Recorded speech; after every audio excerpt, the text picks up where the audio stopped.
Hello, welcome to Mondays with Mira. And I'm going to share this really fun story.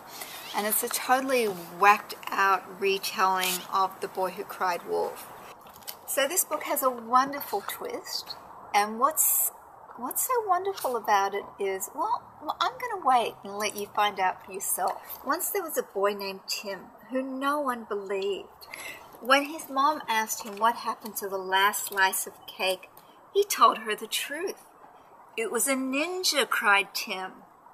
First the ninja crept into the house, then he kicked it into the air and ate it in one bite. When his dad asked him where the hammer was, he told him the truth. An astronaut landed in the yard and needed it to fix his spaceship. He's got your hammer. Really delightful illustrations. We're going to talk about those in a moment. And when Grandpa asked him if he'd done his homework, Tim told him the truth. A giant squid ate my whole book bag while I was off buying an ice cream.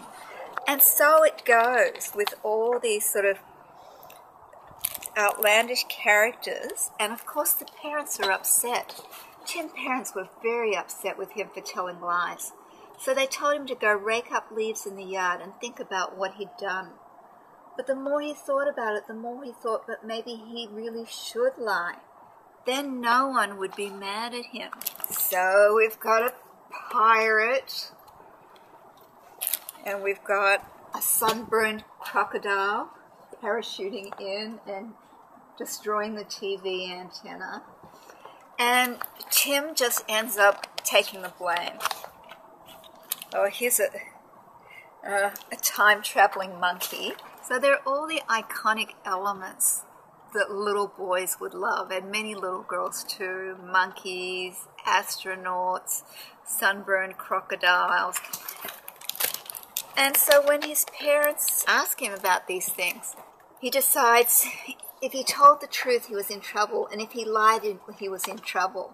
What could he do? And then he has an idea. He found some paper and some stamps, and he wrote 6 letters. And here we go. This one's going to Mr. Squid in the Sea. Dear you, there is a party at my house tomorrow. There will be plenty of cake, hammers, my new book bag, buckets of tea, TV antennas, and pencils. Please come. So all the characters come. That's really terrific. I'm just going to share the art. I'm not going to give the story away.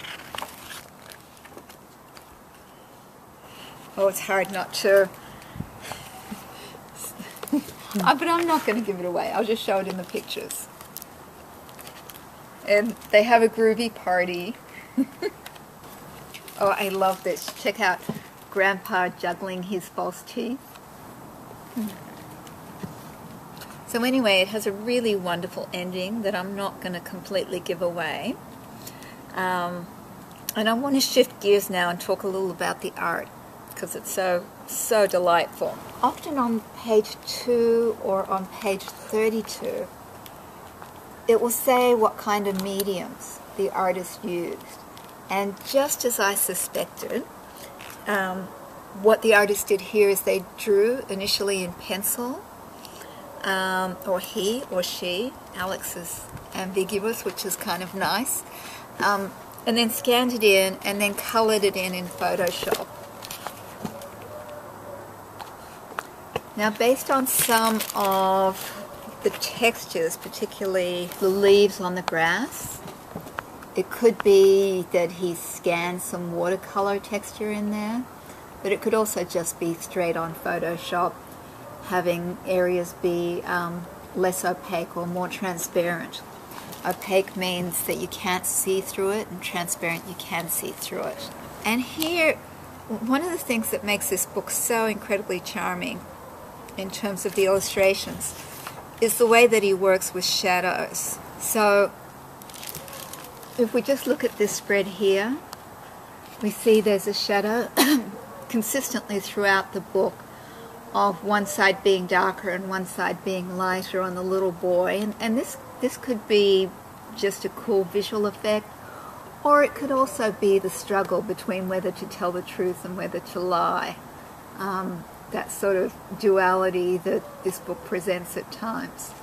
There's also, check out the shadows on the walls behind the monkeys and how that really makes it a lot more more complex and much more visually interesting. And then everything underneath has a shadow.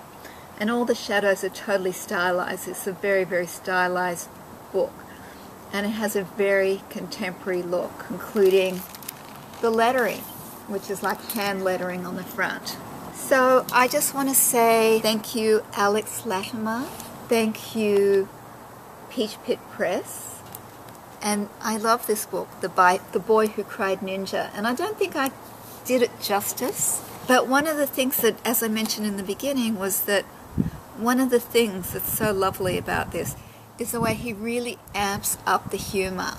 So he probably made or she, made a list of all the things a kid would love. So we've got rockets and astronauts and giant squid and time-traveling monkeys and just all these characters. And then the author-illustrator probably, also made another list of ways to get in trouble and then brought those together in this delightful romp of a story. So that's it for me. It's a bit glary today, what with the time change and coming into summer, though it's still a bit cool. Thank you. Bye for now.